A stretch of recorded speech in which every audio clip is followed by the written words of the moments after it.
Hello YouTube and fellow Star Wars collectors! On this episode of Toys Are the Way, we will be taking a look at a bunch of vintage collection items that I've picked up recently.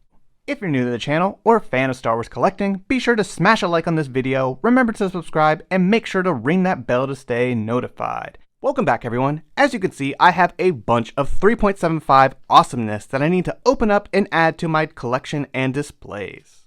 We have a couple speeder bikes from Amazon, the Walmart exclusive Arc Commander Havoc, the Endor Bunker, and a bunch of army builders that I got during Hasbro Pulse's warehouse sale. I've been meaning to open up a bunch of these items and add them to my collection, but just was not feeling well a few weeks ago. But with that being said, let's take a closer look at everything I got and open some of these up. So the first item I wanted to share with you was my Walmart exclusive Arc Commander Havoc. For some reason, Walmart decided to ship my Arc Commander in a solid case, even though I ordered 4 of these. That was definitely pretty awesome. There were definitely some benefits to it, but also a few negatives. The benefits were I did not have to suffer the unfortunate padded mailer that I know many of you have to constantly deal with, and I've dealt with in the past myself. So this was definitely more secure.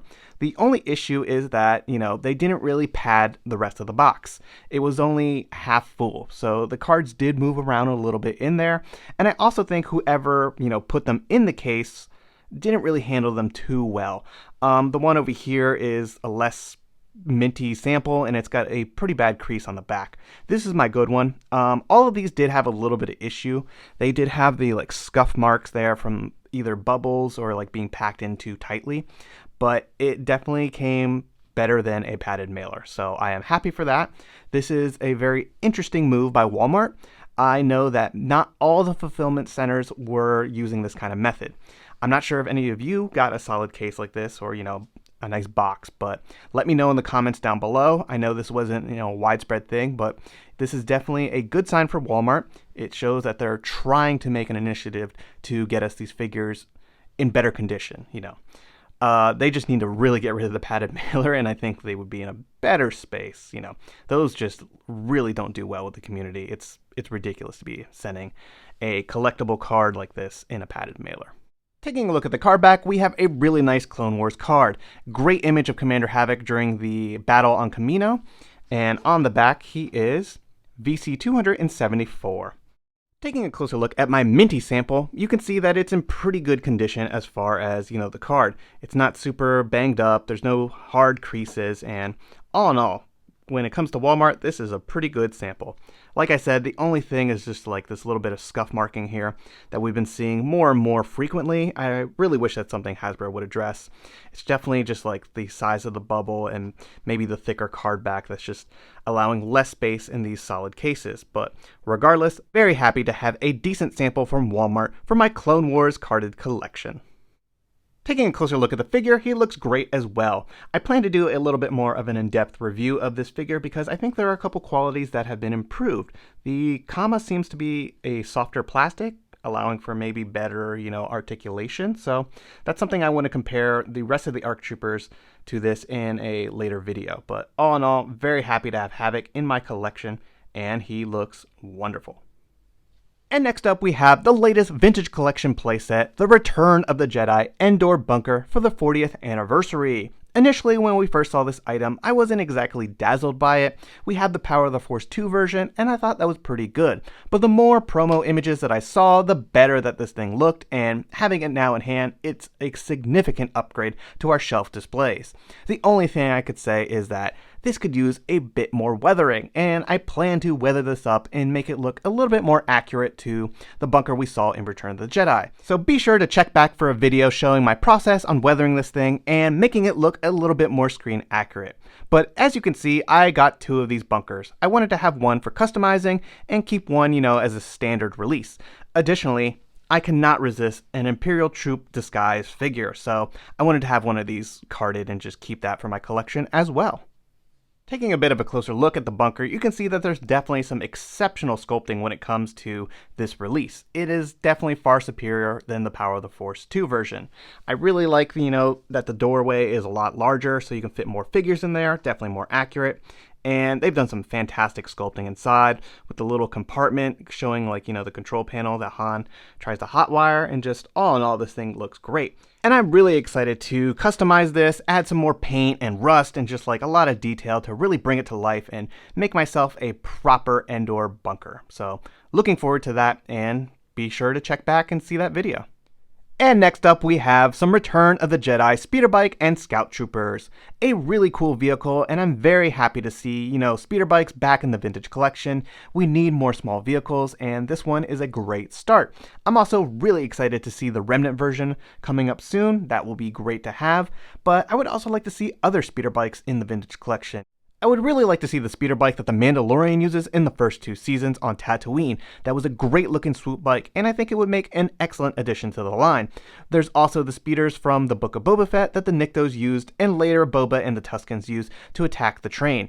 I think those would be really good, and they would also go well with our upcoming Tusken Raider pack. So, need more of these small vehicles in the line, Hasbro. Let's make it happen.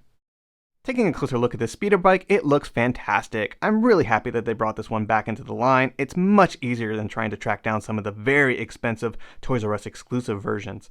So all in all, I'm very happy with this release.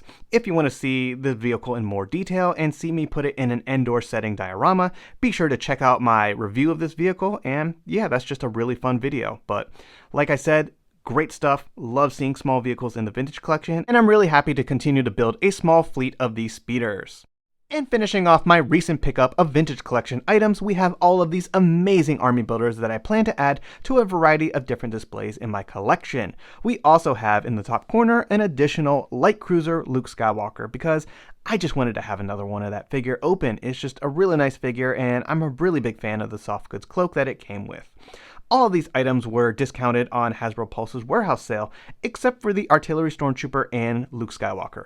Those were from the previous wave and still their original price, but the Artillery Trooper was only 1 per case, and that was just a little challenging to, get a nice carded sample and army build at the same time, so took this opportunity to order a few of those.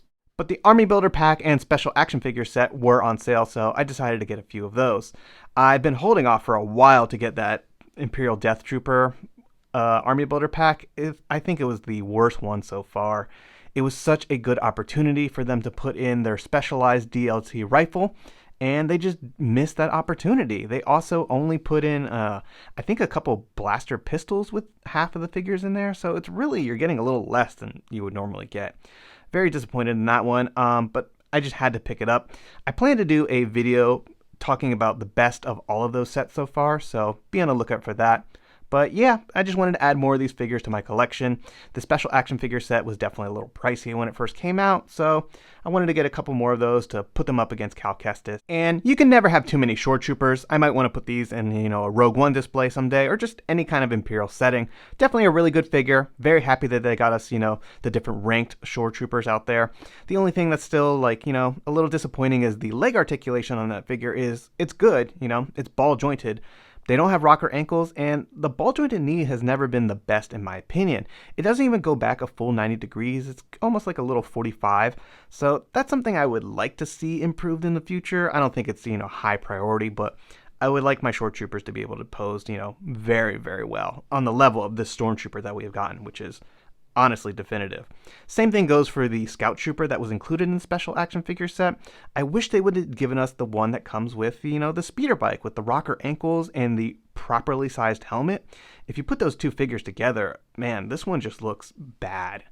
I don't know why they did that. I know the set came out 6 months in advance of the speeder bikes, but that could have been something that logistically Hasbro could have done a better job. I would have definitely preferred to see the updated Scout Trooper with a properly sized helmet and better articulation. It would have looked really nice with that riot gear, and I think fans would have been much more happier to see that. It's not the perfect Scout Trooper. It still has its issues. I think it needs hinges at the wrist. That whole, forearm needs to be redone. But the rocker ankles and updated helmet looked much better. So that would have been, just a couple steps forward in the right direction. But, sometimes Hasbro's not thinking about these things, or, maybe there's some logistical thing that we're not aware of that made that difficult. But all in all, very happy to add some more army builders to my collection. And yeah, did you take any advantage of the warehouse sales? Because it was a pretty good deal, to be honest. I hope you've enjoyed this video and taking a look at some of my recent vintage collection pickups. Feel free to leave your thoughts and opinions in the comments down below. Let me know if you took advantage of Hasbro Pulse's warehouse sale and what items you might have picked up. And don't forget to drop a like on this video and subscribe if you're new to the channel. It really helps and is always greatly appreciated. Thanks everyone, and may the Force be with you.